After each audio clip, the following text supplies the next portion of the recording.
ভিডিওতে আমরা ইয়াসিন নকশার সুন্দর একটি ভবন দেখতে পাচ্ছি। তো এই ভবনটি বা এই ভিডিওটি যে কারণে শুরু করা, তার আগে একটু বলে রাখি, ভবনটি হলো কেরু অ্যান্ড কোম্পানির গেস্ট হাউস বা রেস্ট হাউস যেটাই বলেন, তো অতিথি ভবন আর কি। তো এই কেরু অ্যান্ড কোম্পানি আমরা জানি যে বাংলাদেশের বৃহৎ অন্যতম চিনি কলের ভিতর কেরু অ্যান্ড কোম্পানি একটি। তো এই কেরু অ্যান্ড কোম্পানির ইতিহাসটা আসলে তেমন কিছু পাওয়া যায় না ইতিহাস সম্বন্ধে। তো উইকিপিডিয়া এবং জনশ্রুতি অনুযায়ী কিছু ইতিহাস পাওয়া যায়। তো সেই মোতাবেক আসলে 1803 সালে ব্রিটিশ একজন ব্যবসায়ী জন ম্যাক্সওয়েলের হাত ধরে উপমহাদেশে মূলত ডিস্টিলারি বা অ্যালকোহলজাত দ্রব্যের, স্পিরিট, অ্যালকোহল এস জাতীয় দ্রব্যের ব্যবসার সূত্রপাত হয়। তিনি ডিস্টিলারি ভারতের কানপুর উত্তরপ্রদেশ, সে বিভিন্ন তৎকালীন ব্রিটিশ ইন্ডিয়ার কানপুর উত্তরপ্রদেশ বিভিন্ন জায়গায় প্রতিষ্ঠা করেন ডিস্টিলারি। তো এই ব্যবসা যখন লাভজনক হয়ে ওঠে উপমহাদেশে তার কাছে, তিনি রবার্ট রাসেল কেরু নামে একজন স্পিরিট বিশেষজ্ঞকে তার কোম্পানির জন্য হায়ার করেন বা চাকরিতে আনেন। তো এই স্পিরিট বিশেষজ্ঞ রবার্ট রাসেল কেরু বা স্পিরিট স্পেশালিস্ট, উনি যখন দেখলেন যে আসলে এই ব্যবসাটা অত্যন্ত লাভজনক, তখন তিনি সাথে আরো দুজন বিনিয়োগকারী জোগাড় করে এই কোম্পানিটি জন ম্যাক্সওয়েলের কাছ থেকে কিনে নেন। এরপর তিনি ব্যবসার প্রসার এবং দায়িত্বের জন্য বিশ্বস্ত এমপ্লয়ি হিসেবে তার ছোট ভাইকে ম্যানেজার হিসেবে কোম্পানির দায়িত্ব দেন। কিন্তু দুর্ভাগ্যজনকবশত 1857 সালের আমাদের সিপাহী বিদ্রোহে তিনি মারা পড়েন আর কি। তো সিপাহী বিদ্রোহ শেষ হয়ে গেলে রবার্ট রাসেল কেরু আবার ওই ডিস্টিলারি বা কেরু অ্যান্ড কোম্পানি ব্রিটিশ আর্মির সহায়তায় আবার চালু করেন। তো এই কোম্পানিটি একটি জয়েন্ট স্টক কোম্পানি হিসেবে 1897 সালে প্রতিষ্ঠিত হয়। তিনি এর শাখা হিসেবে ভারতের আসানসোল, কাটনি এবং তৎকালীন ব্রিটিশ ভারতের যে নদিয়া জেলা, তো সেই নদিয়া জেলার অন্তর্গত ছিল চুয়াডাঙ্গা জেলার দর্শনা, তো সেখানেও শাখা খোলেন। এটা 1938 সালে শাখা থেকে স্বতন্ত্র কোম্পানি হিসেবে যাত্রা শুরু করে।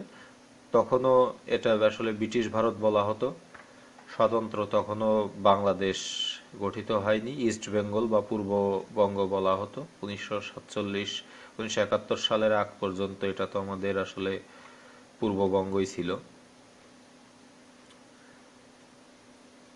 আর পাকিস্তান আমলে তো পূর্ব পাকিস্তান এবং পশ্চিম পাকিস্তান বলে কথা প্রচলিত ছিল। তো 1971 সালে আমাদের মহান মুক্তিযুদ্ধের পর 1973 সালে এই কোম্পানিটি বাংলাদেশ সরকার জাতীয়করণ করে নেওয়া হয় বাংলাদেশ সরকারের অধীনে। বর্তমানে এটি বাংলাদেশ খাদ্য শিল্প কর্পোরেশনের একটি প্রতিষ্ঠান। তো এখানে আমরা যে অতিথি ভবনটি দেখতে পাচ্ছি, তো সেই অতিথি ভবনের এটা আমরা একটু সাইড ভিউ আর কি, অ্যারাউন্ড সব দিকের একটা ভিউ নিচ্ছি। তো এখান থেকে এই যে এখানে এলাম, dearest BD 1951 to 1964, dearest Simba 1956 to 1966।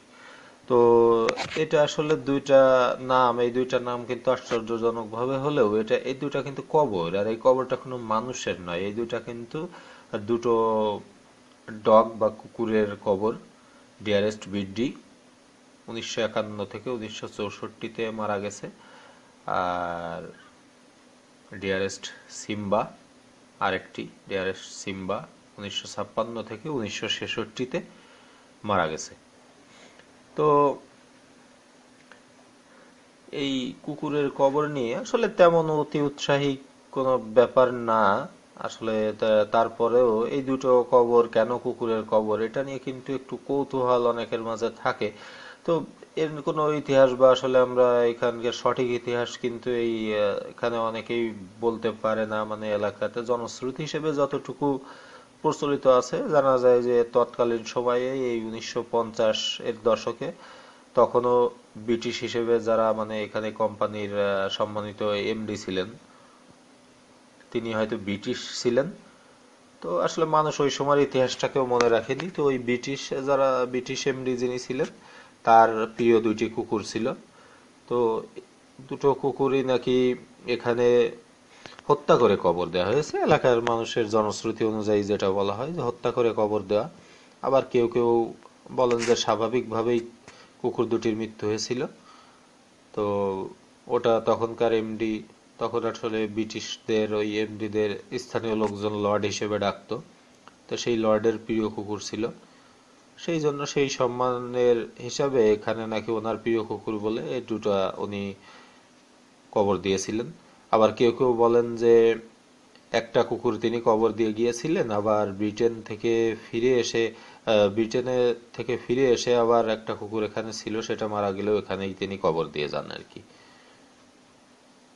এখানে যে ফোয়ারাটা দেখা যাচ্ছে এক সময় সচল ছিল, হয়তো কোনো ব্রিটিশ সাহেব মেম বিকালবেলা এই ফোয়ারার পাশে বসে আড্ডা দিতেন বা বিকালের চা চক্রের আয়োজন হতো এখানে। এখন মৃতপ্রায় টোপা পানা দেখা যাচ্ছে, পচা পানি বা পুরাতন পানিও দেখা যাচ্ছে। এটা